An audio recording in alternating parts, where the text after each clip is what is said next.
For Elizabeth Warren, this is essentially a home game. I think the question for her in this race is if she doesn't beat Bernie Sanders in New Hampshire and she doesn't in Iowa, where in the next 3 or 4 places does she beat Bernie Sanders? How does she overtake him?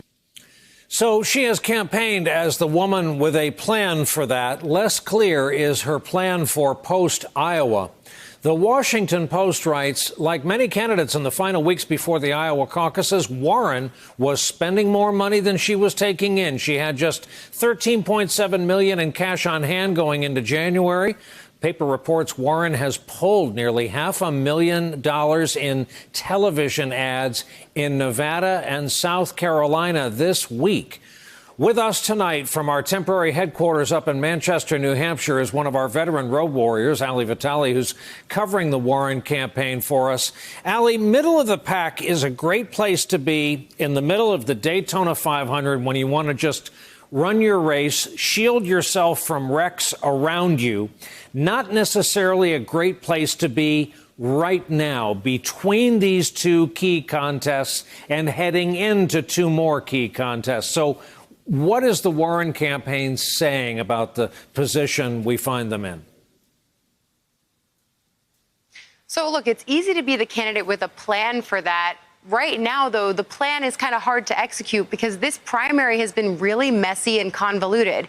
And in fact, in talking to my sources on the Warren campaign tonight, messy and convoluted is sort of what they're banking on at this point, because the plan is delegate strategy. Stay into these primaries. She picked up delegates in Iowa. She's hoping to pick up delegates in New Hampshire. Stay in these primaries long enough and keep scooping up delegates as you go. That's a good plan in theory to get you to the convention. But the reality is, at some point, you have to win something.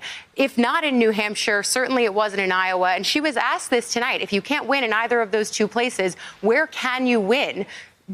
Elizabeth Warren tonight didn't actually give the names of any states that she thought that she could win in. And so this is the problem. This is a campaign who has been in for a protracted primary as part of the strategy for several weeks now. They've long touted the fact that they have over 1,000 staffers in more than 31 states. And that's great if you want to build out an infrastructure where people aren't yet ready to build out an infrastructure ticking further down the calendar. The problem with that is you talked earlier in the show about jet fuel is expensive. So are staffers. And so in order to keep an operation like this running, it's top heavy. You've got 1,000+ people on payroll. You need the money to be able to do that. I think a few red flags were raised this week when we saw her start pulling ads from the airways in places like Nevada and South Carolina.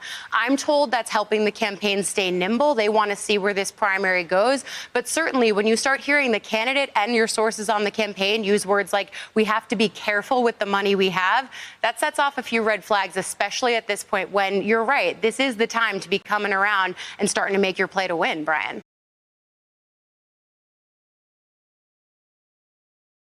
Hey there, I'm Chris Hayes from MSNBC. Thanks for watching MSNBC on YouTube. If you want to keep up to date with the videos we're putting out, you can click subscribe just below me or click over on this list to see lots of other great videos.